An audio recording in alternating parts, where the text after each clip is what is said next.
Ya, contoh mungkin bagi orang yang suka misalkan minum apa ya, jus jeruk gitu kan, jeruknya sehat gitu kan, tapi ketika sudah di jus ya dikasih apa tuh namanya, dikasih gula pasir, dikasih susu gitu kan, udah nggak sehat lagi, udah banyak terjadi masalah atau mungkin pengurangan zat gizi di situ. Bukan pengurangan sih, cuman beban di tubuh semakin berlebihan ya, semakin berat ketika yang dikonsumsi khususnya kayak jeruk-jerukan tadi misalkan sudah penuh dengan ya bahan-bahan yang semestinya nggak perlu masuk ke badan kita. Mau jeruk ya peres aja jeruk gitu kan, jeruk ambil beli di pasar peres gitu kan, kasih madu sedikit lalu selesai, udah minum jus jeruk gitu.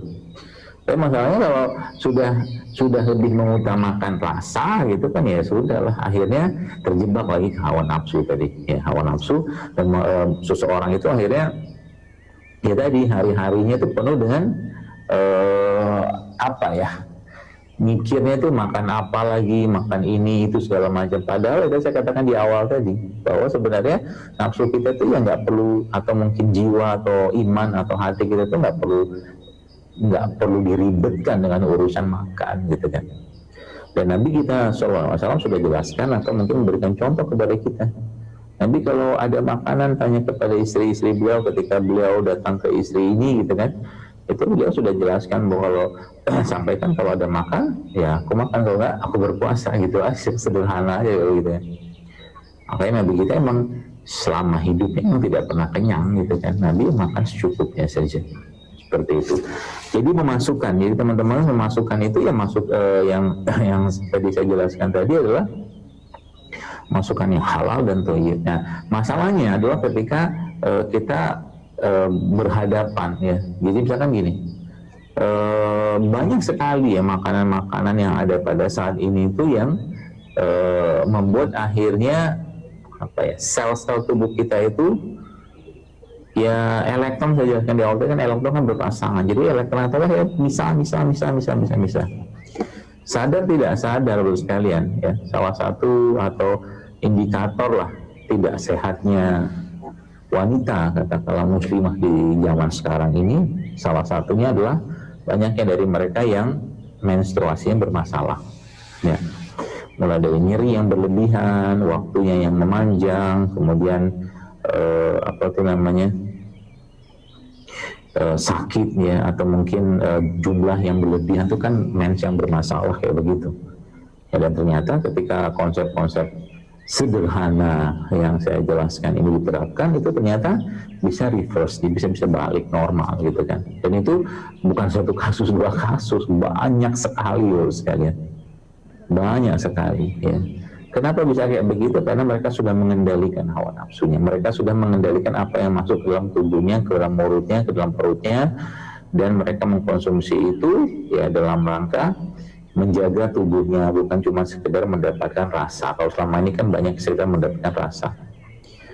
Saya jujur ya, agak khawatir dengan berlimpahnya kedai-kedai kopi ya, yang ada saat ini. Mungkin secara wirausaha oke lah gitu kan, tapi Bapak Ibu sekalian, pernahkah Anda melihat gitu kan, dalam kopi-kopi atau mungkin warung-warung, bukan warung sih, ada kedai ini, ada yang jual teh lah, jual kopi segala macam. Dalam satu gelas yang mereka jual itu ada berapa gula pasir cair biasanya yang mereka masukkan. Banyak nggak? Banyak loh. Dia nggak pakai itu lagi, nggak pakai sendok, tapi pakai centong ngambil nih. Bapak Ibu sekalian, ya, saya agak ngeri sebenarnya, karena nanti tinggal nauzubillah, semoga tidak, tapi kalau dengan pola kayak begitu, maka generasi muda saat ini itu tinggal tunggu waktunya saja untuk meledak, di mana pada usia mereka 20-30 tahun mereka sudah kena diabetes, kena penyakit jantung, ginjal segala macam, tinggal tunggu waktunya aja ya. Saudi itu ya, kalau Bapak Ibu lihat ya, itu Masya Allah ya, Saudi Arabia itu yang sudah umroh atau haji atau pernah ke sana, dan yang semoga yang lalu semoga dimudahkan Itu anak-anak di sana itu apapun makanannya, minumannya soda. Apapun makanannya, minumannya soda. Semua disodain sama dia. Bahkan buka puasa atau bahkan beberapa yang mengasih tahu itu sahur pun mereka minum soda loh. Ya.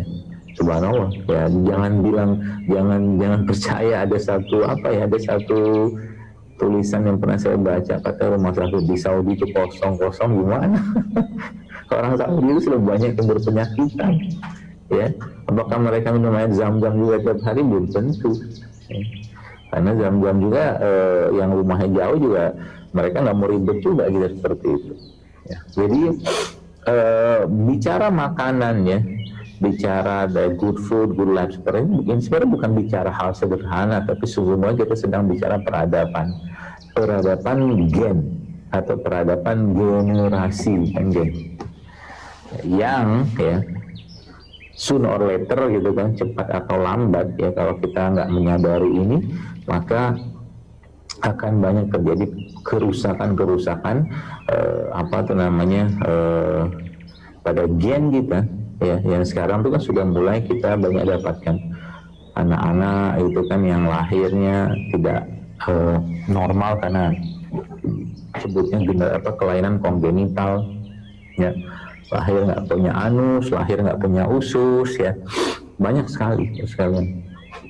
Masuk juga kasus-kasus anak-anak hiperaktivitas ya, yang zaman mungkin 50 tahun yang lalu itu tuh nggak separah ini mungkin ya, nggak seheboh ini kejadiannya. Jadi kita bicara tentang boro-boro cerita tentang good life gitu kan, jadi jangan berharap terlalu banyak punya kehidupan yang baik, mood yang baik, emosi yang baik, pikiran yang baik, semangat yang baik, ide yang baik kalau seandainya kita nggak mau memperbaiki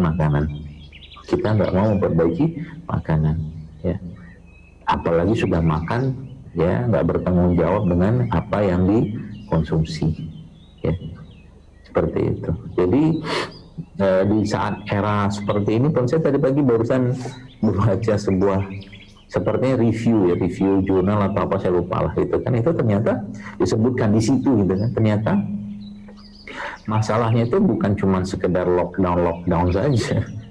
Mau lockdown, mau enggak lockdown, mau apa, sekarang bicara wabah seperti ini, kalau manusianya imunitasnya lemah dan sebagian atau mereka memiliki keadaan yang kita kenal dengan intestinal dysbiosis atau ketakseimbangan di usus mereka ya, maka lockdown nggak lockdown tetap akan berpotensi kena gitu. Serem kan sekarang ini. Kata kuncinya memang di imunitas ya. Kata kunci di imunitas. Jadi kata kunci imunitas itu ada di mana? Ada di perut. Tadi dijelaskan oleh moderator ya, bahwa memang di perutnya manusia itu letak imunitasnya di situ. Ya, maka puasa itu salah satu cara menjaga atau menaikkan imunitas. Ada risetnya, ada banyak sekali lah kalau mau baca. Kemudian apa lagi? Ya kasih mereka makanan-makanan yang sifatnya menguatkan perut atau pencernaan tadi. Sudah ada juga di postingan saya tentang itu, tinggal silakan teman-teman baca.